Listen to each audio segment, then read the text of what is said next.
Om Namo Bhagavate Vasudevaya. Om Namo Bhagavate Vasudevaya. Om Namo Bhagavate Vasudevaya. Om Namo Bhagavate Vasudevaya. Om Namo Bhagavate Vasudevaya. Om Namo Bhagavate Vasudevaya.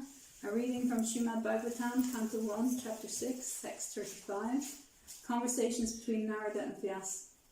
Translation and purport by His Fine Grace A. Sri Bhaktivedanta Swami Srila Prabhupada Ki Jai.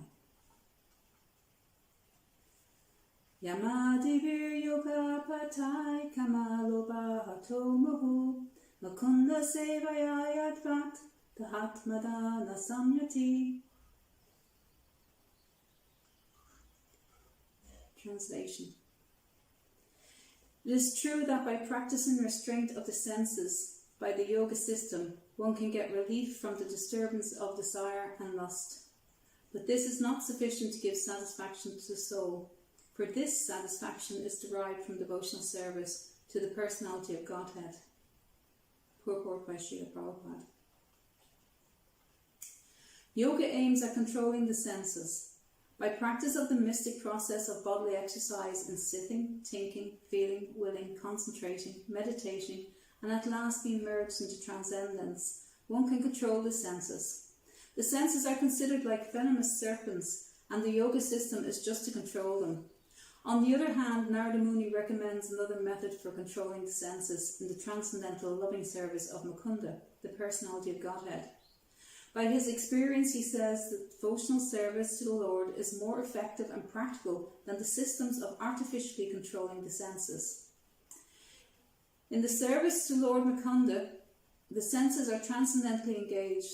Thus, there is no chance of being engaged in sense gratification. The senses want some engagement. To check them artificially is no check. And because as soon as there is some opportunity for enjoyment, the serpent-like senses will certainly take advantage of it. There are many such instances in history, like Vishwamitra Muni's falling victim to the beauty of Menaka. But Thakur Haridas was allured at midnight by the well-dressed Maya, and still she could not induce that great devotee into her trap. The whole idea is that without devotional service of the Lord, neither the yoga system nor dry philosophical speculation can ever become successful. Pure devotional service of the Lord without being tinged with fruitive work, mystic yoga or speculative philosophy is the foremost procedure to attain self-realization. Such pure devotional service is transcendental in nature, and the systems of yoga and jnana are subordinate to such process. When the transcendental loving service is mixed with subordinate process, it is no longer transcendental but called mixed devotional service. Srila Vyasadeva, the author of Srimad Bhagavatam, will gradually develop all these different systems of transcendental realization in the text. So to repeat the text again. It is true that by practicing restraint of the senses by the yoga system, one can get relief from the disturbances of desire and lust, but this is not sufficient to give satisfaction to the soul. For this, satisfaction is derived from devotional service to the personality of Godhead. Om Ekina Tanamandasya Ginandana Shabakayama Chakshir Umilitanyena Tasmai Shri Gurave Namaha Shri Chaitanya Manubhishtam Stapitanya Nabhutale Swayam Rupa Kadad Mayam Dadati Swapadantikam Namo Om Vishnudaya Krishna Stai Budle Srimati Bhakti Vedanta Swami Nitinamne Namaste Saraswati Deve Bhagavanitanya Nipseshni Bharavas Jadishtani Jai Shri Krishna Chaitanya Prabhu Nityananda Shri Advaita Gadadhara Shri Vasudeva Gaura Bhaktivinoda Hare Krishna, Krishna Krishna, Hare Hare, Hare Rama, Rama Rama, Hare Hare.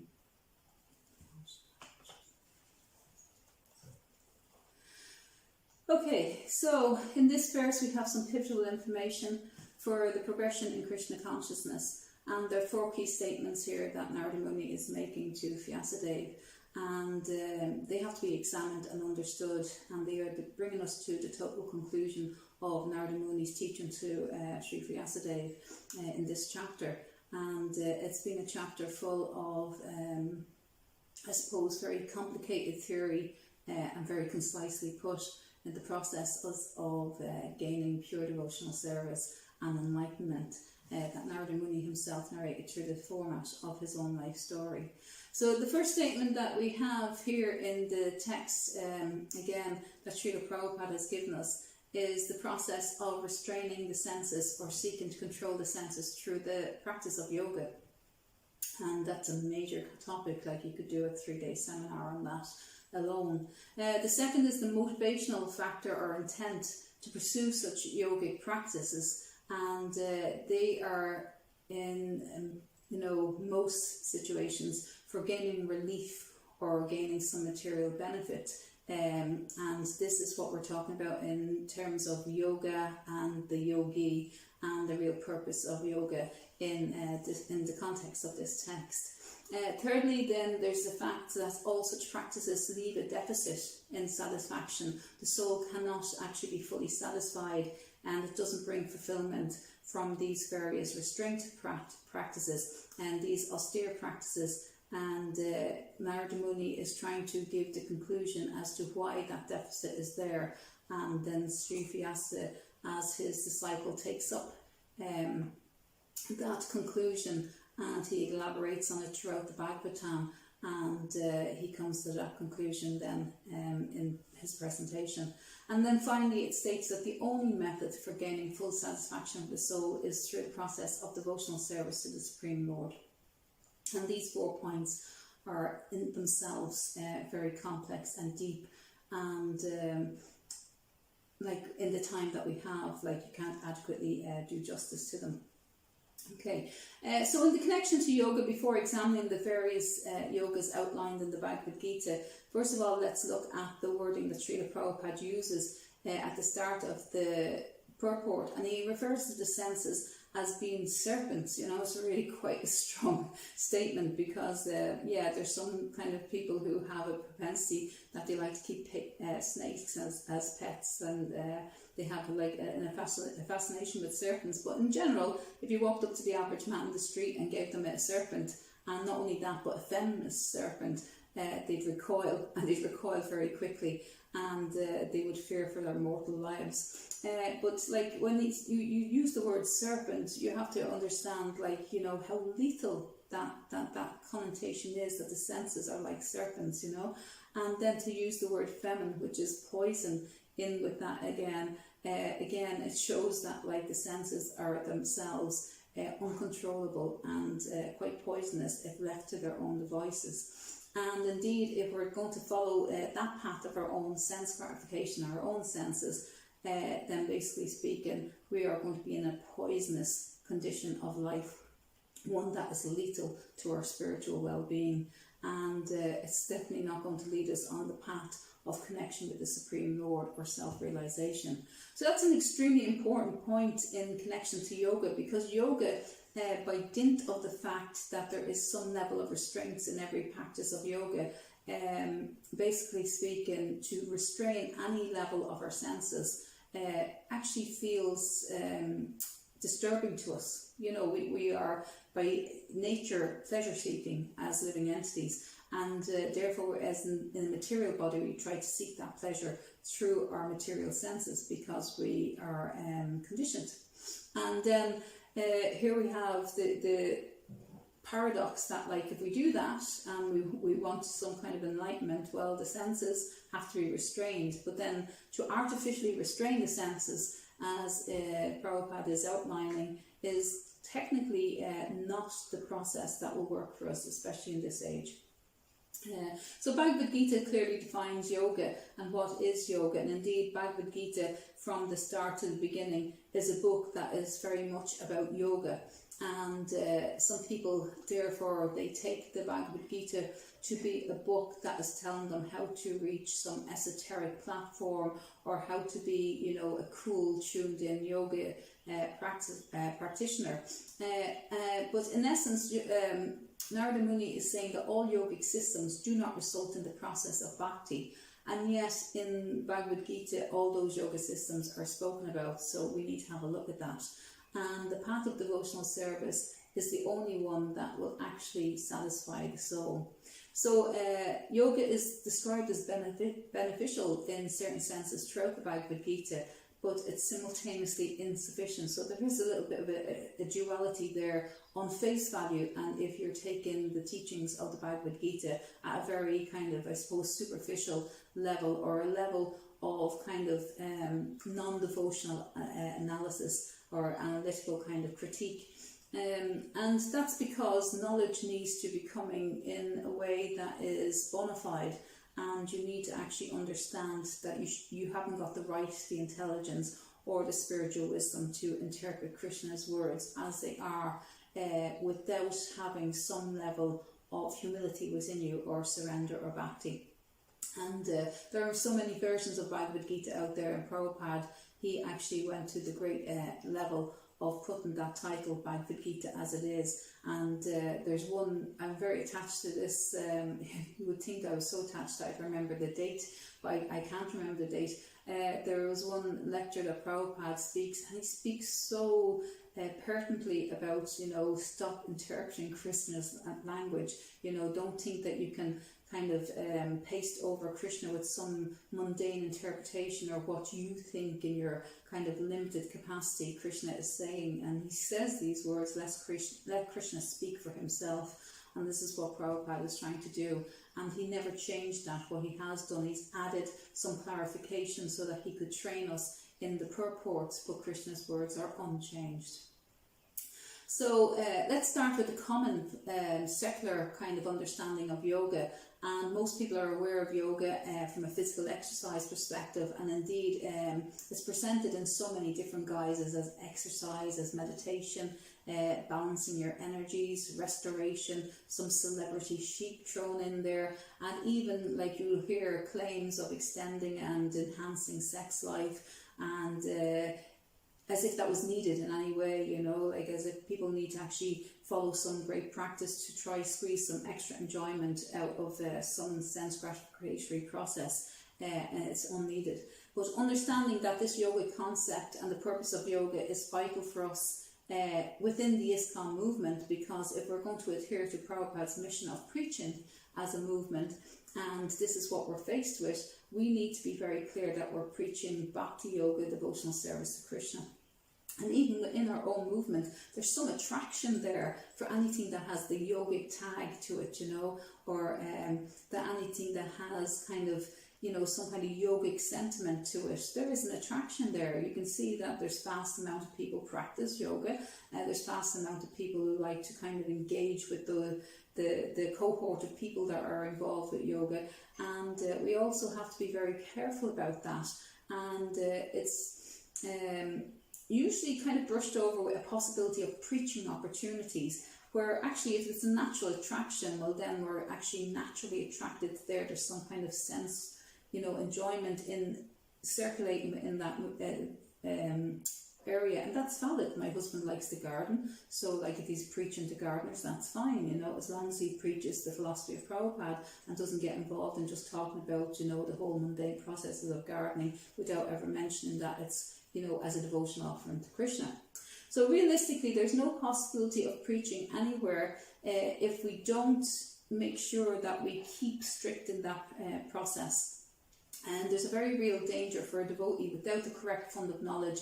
For example, the clear study of Bhagavad Gita and Srila Prabhupada's books, and the understanding of the yoga process there, of diluting the philosophy. And we have to be very mindful of that. We're not about diluting the philosophy. By giving the philosophy in ways that people can assimilate it, that's one thing, but we never dilute.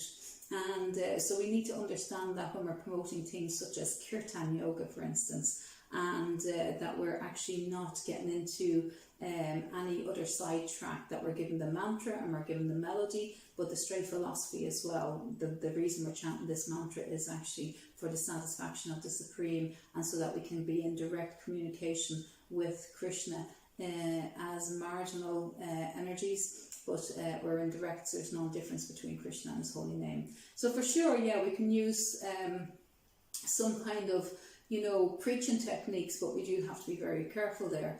And if I use a very bad analogy at this stage, what should be a sacred hour when we're talking about pure Bhagavatam, if I use the analogy of a fisherman, And a fisherman may go out onto the water and he may put a very nicely wound, colourful lure that glitters and reflects on the surface of the water in order to catch a fish. And the fish might take the bait and bite, and he may reel him in somewhat, and then ultimately the fish that was attracted to the lure again gets thrown back into the water, but only this time with a gaping mouth and a wound and some damage. And we risk this if we actually don't give the philosophy in the correct way, but we instead lure people in under some kind of diluted yogic philosophy kind of tag or catchphrase. And I think that's something that we really need to be mindful of. So similarly, if we do attract people under that guise and we're appealing to the secular yogic community, we may leave them with a bad taste in our mouth. In other words, we're giving them something that's superficial in the guise of preaching, rather than giving them straight preaching and using the method of preaching that attracts them most. And it's a very thin line, and it's one that we need to also reflect on. But that's a pretty bad state to be in. And we've seen that. We don't have to look too far to know that people who haven't been focused in the right way, and they've maybe kind of got a taste of this, kind of very early on in their search for spiritual knowledge, and then they come across all the pseudo yogis and the bogus yogis that we used to talk about quite a lot when I started in the movement. And we need to know about that there's a yogic frenzy all over Ireland. There's all these different chanting and kirtans or pseudo-kirtans going on. And without the real knowledge that Krishna is the Supreme Personality, the Supreme Yogeshvara himself. And that's interesting because people who are craving that kind of knowledge are there and freely available for us to preach to.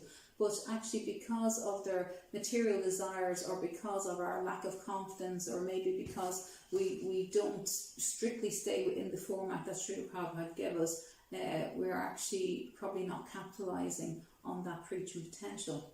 So this is the benefit of what Srimad is addressing in this particular text, that there's a deficit there when we go through these yogic practices. It doesn't nourish the soul. It doesn't actually bring us to the point where we're connecting with Krishna. And that satisfaction for the soul ultimately means that we will fall down again. If the soul isn't satisfied, it seeks satisfaction somewhere else because our senses can't be forcefully controlled. And but the real point there is basically speaking that if there's a deficit within spiritual life, the material sense and the serpents will resurrect. Now, obviously, in this particular purport and text, I can actually stop and save anybody, blindly coming at me as regards this topic of yoga, and admit that yoga is quite a good exercise. It's quite good to control your breath. Our life is counted in breaths, and to keep the vessel, the temple of God, in good condition is actually bona fide. We can't all go out and preach, this is a great movement, this is great philosophy, and all be in terrible condition. We have a healthy diet, but we're all in a bad way. So we shouldn't be like that.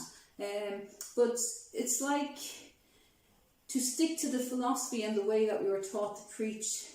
You need to be very expert to make any changes to details there. Prabhupada never changed the principles of Bhakti Yoga. He changed details on how he preached in the West for a different climate and different situation, but he never diluted the principles of Bhakti.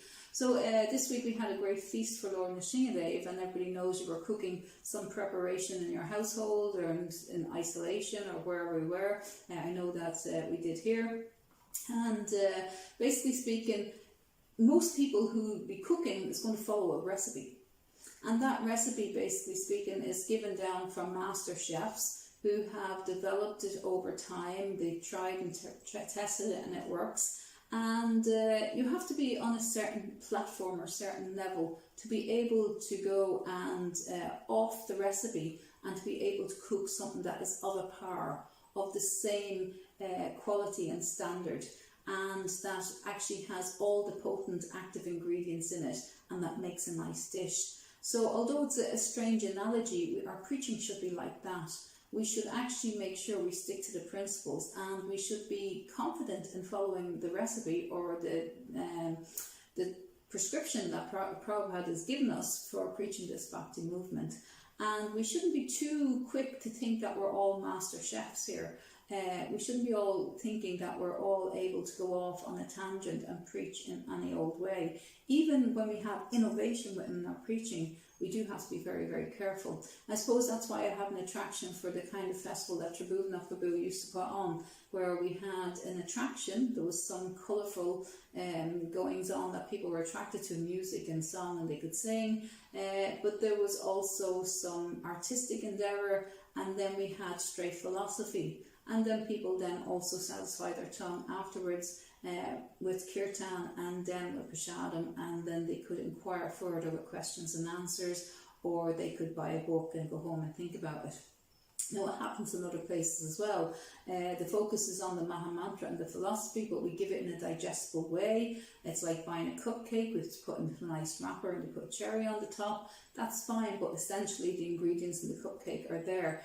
And so like that's okay. And it happens, like you see in Polish tour, Indradyumna Maharaj has a whole presentation, a dramatic presentation, and we have Dina Diyal doing this martial arts, and we have the giant puppets, and it's colourful parade, and then but there is philosophy in the middle, and then all around we have people who are selling sanctified food and prasadam, and then we have book stalls and everything else that goes on. So that's worked quite well for him over 20 years. And then we also have people now bringing their children back who first remembered it as a child, or people who are coming to join the temple or meet the devotees who first met them as a child. So there is a continuum there.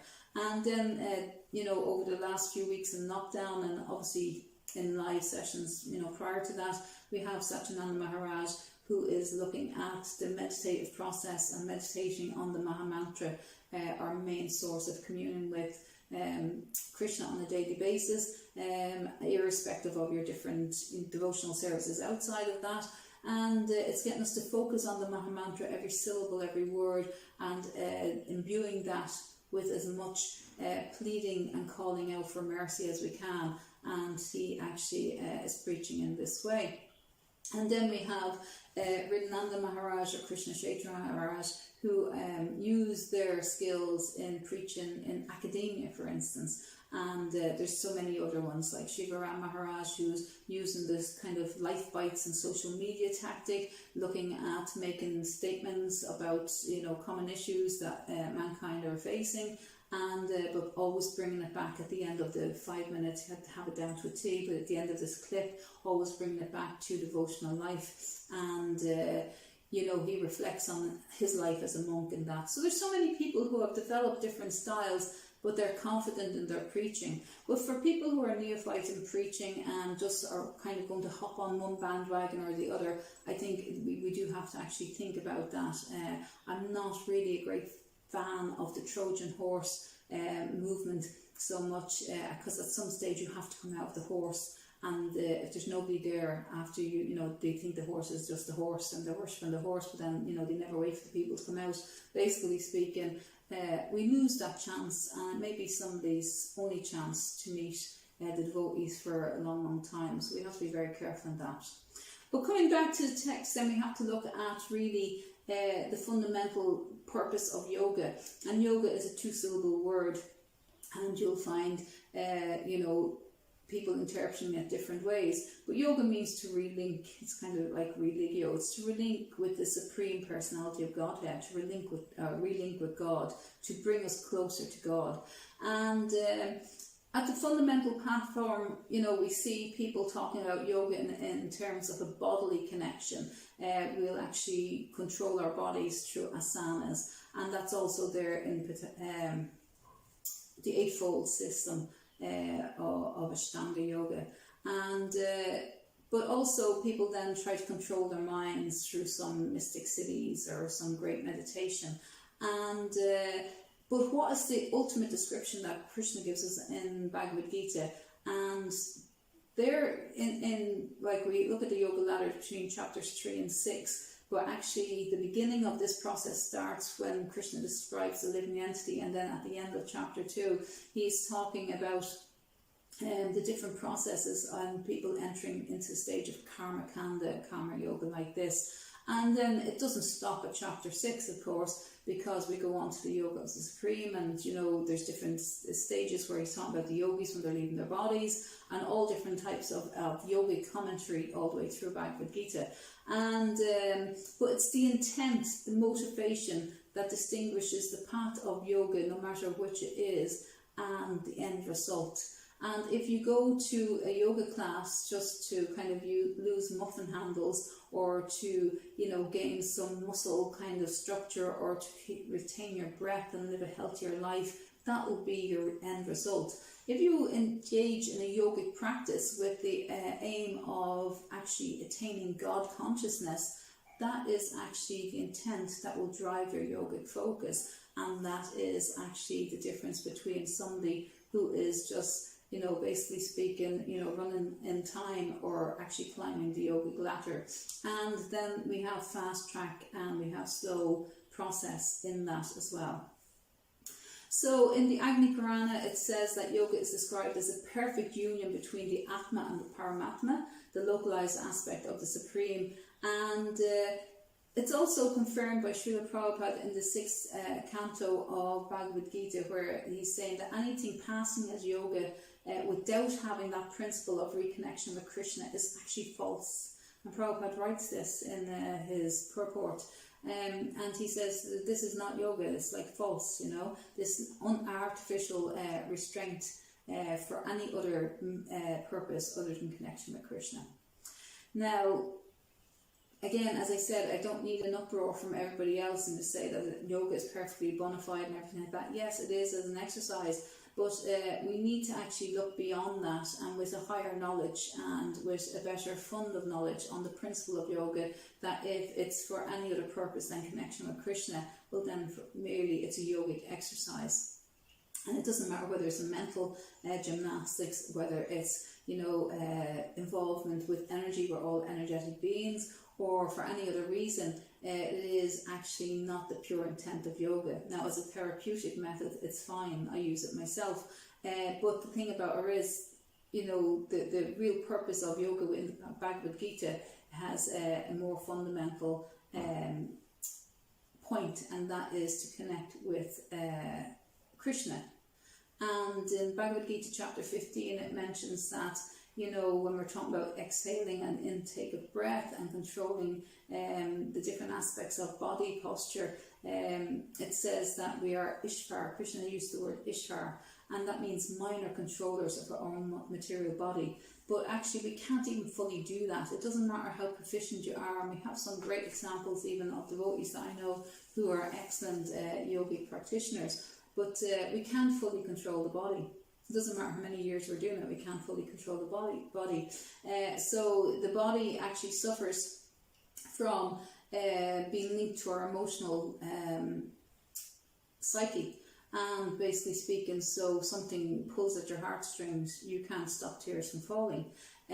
Similarly, in this lockdown, we can't control our body in terms that if we come in contact with this virus that is going around in a pandemic, that the body may become sick.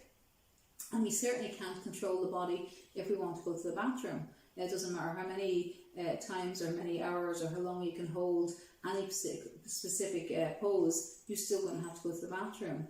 And it says this, like there's 3 different types of suffering that the body can go through, is from the mind or the body itself, those inflicted by other living entities, and those by natural disturbances, which are ultimately by the Devas or under the control of the demigods. So where is that control, we don't have that full control, so we really strive for something that is not achievable. It literally is not achievable in the lifespan that we have.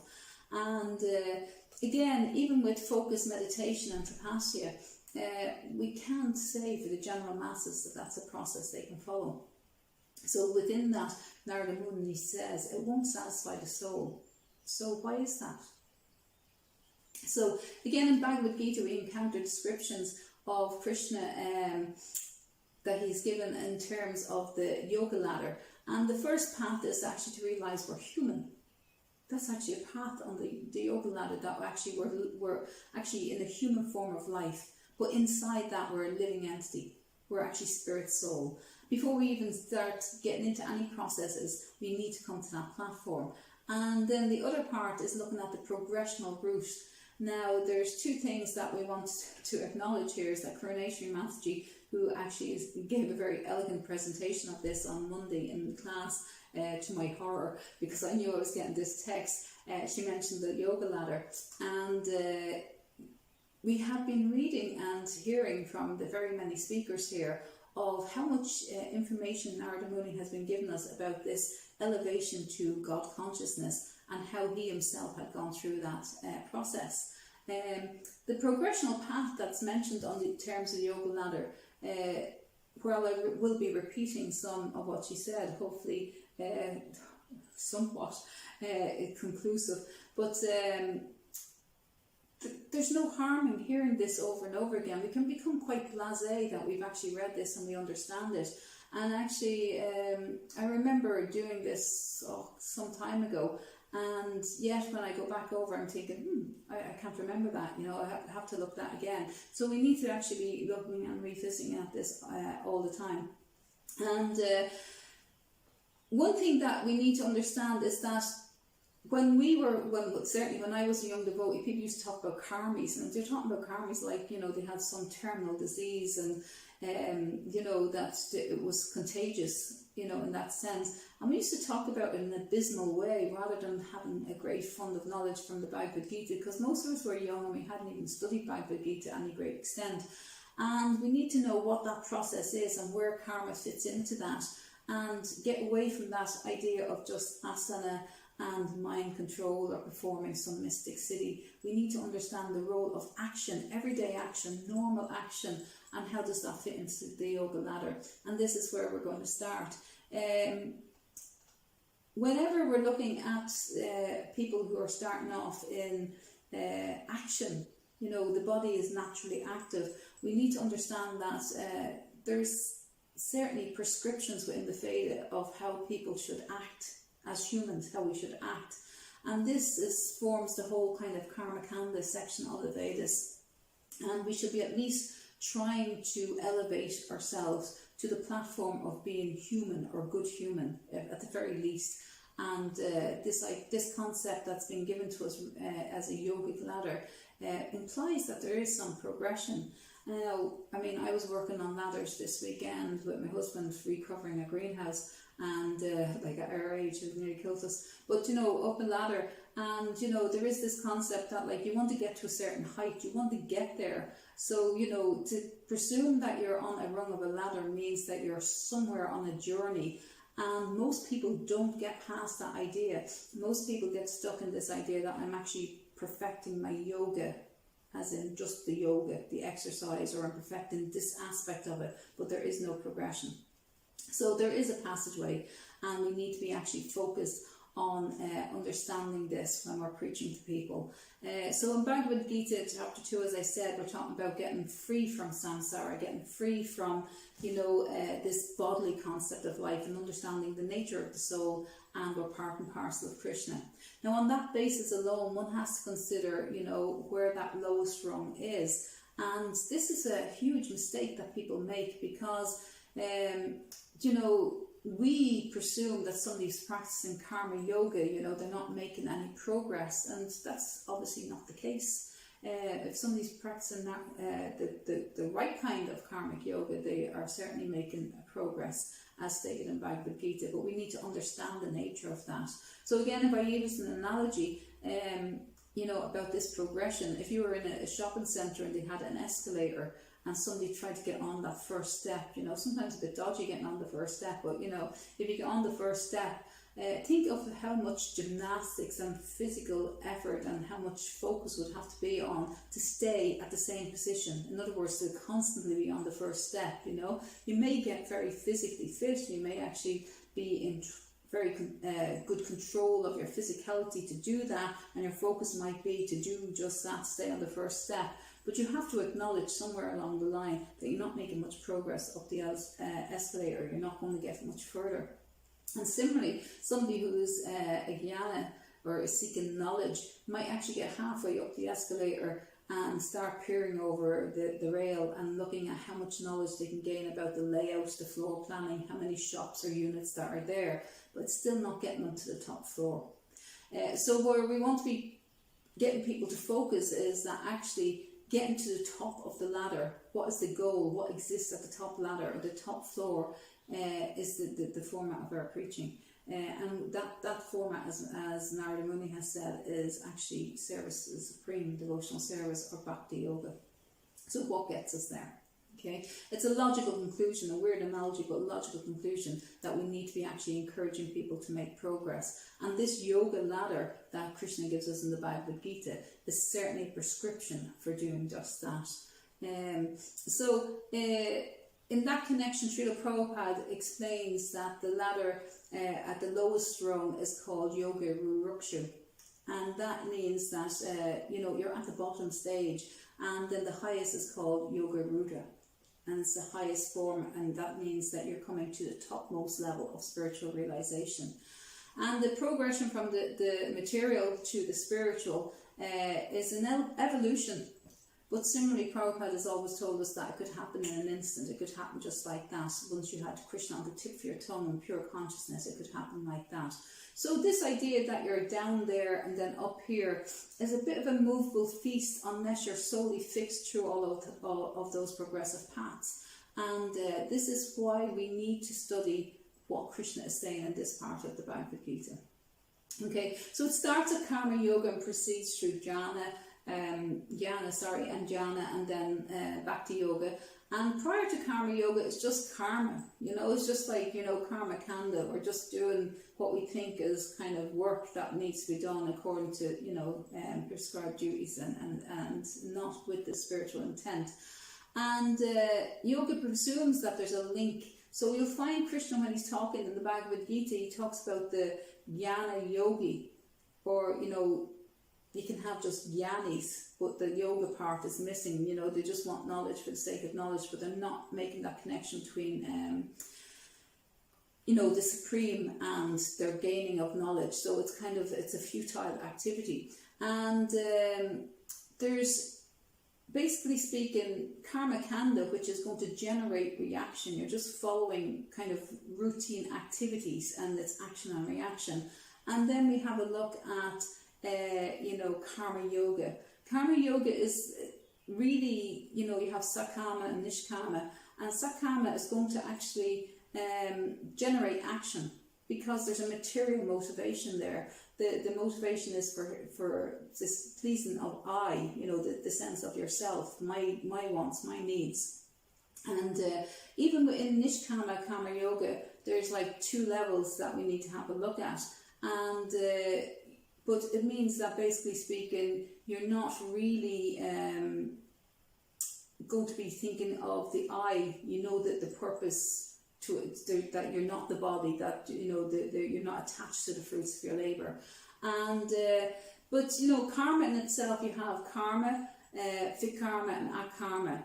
Fit karma means that, basically speaking, you are absolutely willfully and whimsically going to do whatever you want to do, and you are actually going to generate action and reactions, and a lot of them probably negative reactions, because you really don't have any respect that there is a higher purpose than yourself other than satisfying your senses. And we see great examples of people who do this. And then there's karma, where you're performing actions, but basically speaking, may realize that you are not the body, but again, there is like kind of some material motivation there, unless it's actually nishkama with a spiritual intent. And then we have akarma, and akarma is where you perform devotional service and actions with an offering to Krishna, where you're actually doing bhakti yoga through action. And that's the progression when we're talking in connection with karma. And then again, when we're talking about in terms of karma as it is, you're following general rules and regulations, but you're still generating kind of an action and reaction. People are following prescribed duties. There may be some demigod worship there for material gain, and it's kind of more like coming from karma kanda perspective, attachment to the result. But obviously, a karma, when Krishna is talking to Arjuna in Bhagavad Gita, things 2.9, and he addresses Krishna as Hrishikesh. That's where the transition is being made. He's saying, like, now you're the master of my senses. There's a realization that whatever activity I'm doing, you're yet the person who's in control here of my senses, and I'm going to surrender to you. So the living entity is naturally in our material condition covered by 8 layers of material elements. There's 5 gross and there's 3 subtle. And we have to act in a way that reflects that. We can't just hop out of our bodies and decide that, oh no, I've done with that material. No, we're in here for life, whatever that duration may be. And we have to then perform whatever actions the body demands of us, but obviously with the intent of having a yogic outcome. So, but if you're acting in a material consciousness within the body, then you're going to actually be affected by the threefold miseries and the gunas. And if you need to transition from there, you have to have a different mentality, a different consciousness, one that actually, like Arjuna, surrenders onto Krishna and accepts that Krishna is in total control. He is the supreme Ishvara. And when you actually take that position in the initial stages, well, I'm in this body, so I may as well act as I please. That concept of I, me and mine, that intent, that focus on the I am the enjoyer, that principle of being connected to Supreme is actually secluded from you. You're covered. Maya covers that from you, and you're in an illusion. So therefore people actually tend to try to do those things that are pleasing to themselves without the focus on Krishna or God consciousness. And society kind of builds up around that, where people tend to gravitate towards other people who have that same mentality of the I, me and mine. So you get this drive of successful people who want to hoard more and more money or become ever more successful. They're never really satisfied. They're always chasing. Whereas even though we're acting within the body, if we accept that what we do, as imperfect as it may be, but what we do it as a perfect offering to Krishna, well then that akarma occurs, even though we're on what we would consider the karmic kind of beginning of the ladder. That akarma can occur at any stage, and it's actually the intent, the submission of the devotee that changes that principle. So it's important to understand that with Sakam we're going to gain results from our activities and be attached to them, and Nishkama Karma Yoga, then basically speaking, there isn't an attachment for that result. But then there's 2 types within that. Nishkam Karma Yoga can mean I understand I'm not really the body, so I'm not so attached to the results, but they may not be done, there may be kind of still that material element there, but Nishkam Karma Yoga that has an offering or a devotional aspect to that, what I do, I'm not attached to, but whatever I do it for Krishna, then that's the path that is going to bring the progression, not when we're situated in these other other mindsets. So again, this Krishna talks about in Bhagavad Gita quite a lot as Buddha Yoga. And when we talk about Buddha Yoga, we're talking about Nishkam Karma Yoga that actually brings us to the point of intelligence. I have to act, I have to do anyway, but I'm doing it, and I'm doing it as an offering for Krishna. And this is actually a transcendental knowledge. It's not a mundane knowledge. And so we have this tendency to think of, karma and karma yogis as being kind of somehow or other, on the lower evolutionary scale of spiritual life, and that's not necessarily the case. Because Krishna delineates this is a process of progression, and it is one path. And again, when we're talking about, people who move to the next level in jnana yoga, we think that sometimes it's far superior. But Krishna is very careful to say, that to restrict the senses is a very difficult thing, and he encourages Arjuna to actually carry out his prescribed duties. And to carry out your prescribed duties, later on we talk about Fanashram Dharma in the Bhagavad Gita, but to carry out your prescribed duties and to do that as an offering to Krishna or in devotion on the platform of devotion will bring results. And it is a process that if you go from A to B and B to C and C to D like that, there is a result, and there's a gradual progression in spiritual understanding and spiritual life. And this is really, really important, that the source of understanding has to come from a bona fide perspective. And when people are using their intelligence and they're using this to gain a mundane concept or a mundane analysis of knowledge that's available, or an inquiry in that stage, basically speaking, the route that they go is towards Brahmavada liberation. And there is mention that there is an attainment of mukti, but basically speaking, unless they associate with Vaishnavas, unless they get the personalized aspect of Krishna, then basically speaking, they are liable to fall back down, no matter what progression that they've made. They'll never go beyond that unless they understand pure devotional service to Krishna in the personalized concept. So basically speaking, that artificial detachment from action is actually a worse position than somebody who's in full action and offering their service to Krishna. So, there is a kind of a crossover on each of these rungs of the ladder. There's kind of a backwards and forwards and merging of each, where, one seem higher than the other, but yet isn't. And it's negated by that lack of concept of a personal connection with Krishna.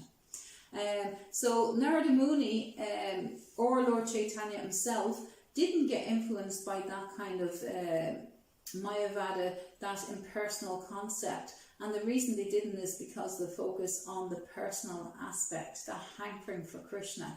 And there is a text in connection with this where Krishna says, and Narada is narrating this, that you'll only see me once, and that because you've seen me now, you'll hanker after me.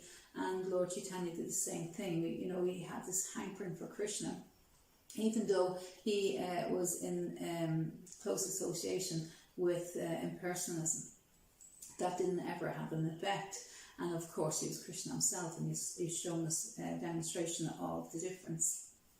So we've touched on knowledge, and again, there is a distinction between jnana for the sake of jnana and jnana yoga, and that yoga that brings you close to the Supreme. And that progressive knowledge then that leads to an attachment to understand some concept of God, some relinking with God.